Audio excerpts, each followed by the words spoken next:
Hi hello అందరికీ నమస్కారం.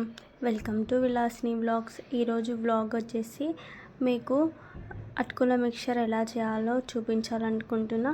కరకరలాడే అటుకుల మిక్చర్ ఎలా చేయాలి, దానికి ఏమేమి ఇంగ్రీడియంట్స్ కావాలో ఇప్పుడు మీకు చూపిస్తాను. నేను